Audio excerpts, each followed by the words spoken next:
Ya llegó Estrella.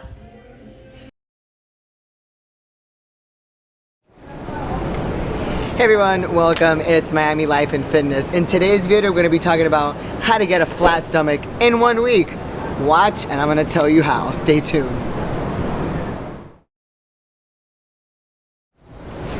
Alright guys, don't forget this channel is sponsored by Private MD Labs. If you don't know where to go to get your labs and you need to check your hormones, if you definitely want to cycle right, and even if you don't want to cycle, you just want to make sure that your hormones are in check, go to privatemdlabs.com, get whatever panel or plan you want, put it in the cart, use my code Miami for a 15% off, and that's it. No hassles, no questions about why you want to check your hormones. You want to do it because you want to stay healthy and live your optimum life.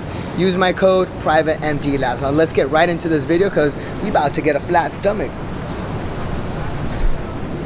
Alright guys, so this video comes about because it popped up yesterday on my feed about a suggested video, and there was some picture of a guy in the thumbnail. He was saying how to get a flat stomach in 1 week. This couldn't be further from the truth, and it made me laugh so effing hard because you can't get a flat stomach in 1 week. You can't. There's no way. It's almost impossible, okay? People think that eating vegetables and eating a bunch of proteins and starving themselves and fasting is gonna get you a flat stomach. Listen, there's no real way to get a flat stomach in a week, in a month, or even 2 months, unless you're already 50% body fat and under. There's no way. It's impossible. The main thing is you have to have your hormones checked and you have your food in check. If your food is not in check, and I don't mean vegetables and proteins, I mean carbohydrates, which fuel your body and fuel your brain, so your brain can feel good and tell your body to perform all its other functions, including your thyroid, which controls your metabolic rate and how fast you burn calories.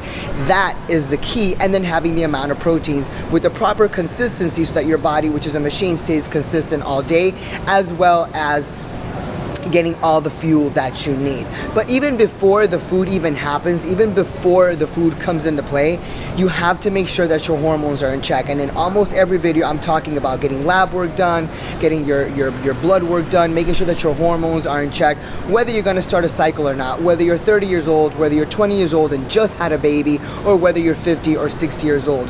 The key to everything is balance. If there's something wrong with your vehicle, if the brains aren't functioning properly, I don't care if you got 797 horsepower, your car is never going to stop. You're going to crash and you're going to kill everybody else around you, including everybody in your vehicle.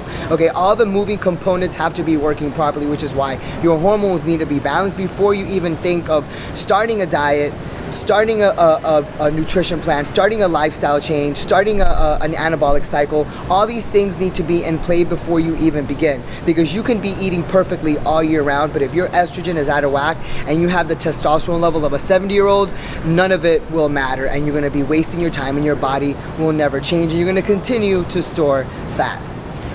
And here's the reason why: because all of the months, years that it took you to gain all the weight and get all the fat that you have stored in your body, especially those of you that are way over 25% body fat, 30s and 40s, listen, no one is going to see your abdominal wall if you've got 10 to 20 layers of fat over it, which is why I don't agree with people even doing sit-ups and core work if you are above 20% body fat. Because if you never take the time and the discipline or the focus to actually get your body fat at a low level, to actually showcase where your abdominal wall and your muscles can be seen, then it actually makes no sense to sit there and do sit-ups. So it's like this. It's wintertime. You live in Norway, right? Underneath all these layers of coats and sweaters and jackets and scarves, you have on a beautiful $8,000 Alexander McQueen dress. But guess what? Until you get into the temperature where you can take off your fur coat and take off all of your jackets and your down coats and your fur and your scarf and your mitts and then all the sweaters and all the little thin thermal layers you got underneath, no one is gonna see that dress, and Alexander McQueen will never be showcased. So guys, if you really wanna show that Alexander McQueen dress or the Narciso Rodriguez dress, you need to shred your body down, and the only way to do that is check your hormones out with proper eating, or else you should never be doing sit-ups. Number one, because you're going to injure yourself. You're going to injure your neck and you're going to injure your back. You're going to probably do them wrong, which is going to be a waste of time, waste of effort, and just going to look ridiculous, and you're going to get injured. And on top of that, the body really cannot lose more than 2 pounds a week of fat. You may lose water and muscle. If you're losing 8, 10, 12 pounds, it may be like a lot of water that you had bloating and water retention, but you cannot lose more than 2.5 pounds of fat a week, because you're going to put your heart under a lot of stress, But what your body does have the capacity of is to actually help you when you get your hormones. So spend that money, get your lab work. I know none of y'all want to do it, but you're spending all this money on anabolic steroids. Take $100 and $200 and get a complete CBC and get your hormonal panel so you can check where your damn hormones are. Because if your hormones aren't in check, all the money you're gonna spend on anabolics is gonna be wasted because you're still gonna be fat and hold on to a lot of body fat. Like, share, subscribe. If you have any comments, please leave them below. Help my algorithm, at least help me get to 1,000 subscribers. I got half the people watching my videos who subscribed and half the other people are subscribed to everybody else who really isn't gonna give you the type of information that I am. So you should dislike all those other channels telling you that you're gonna get abs in a week and subscribe to mine because I'm gonna give it to you raw and real. Email me if you need help with nutrition plans, training plans, and a consultation to figure out what the hell you need to do right. Watch one of these 2 videos, like, share, subscribe, comment.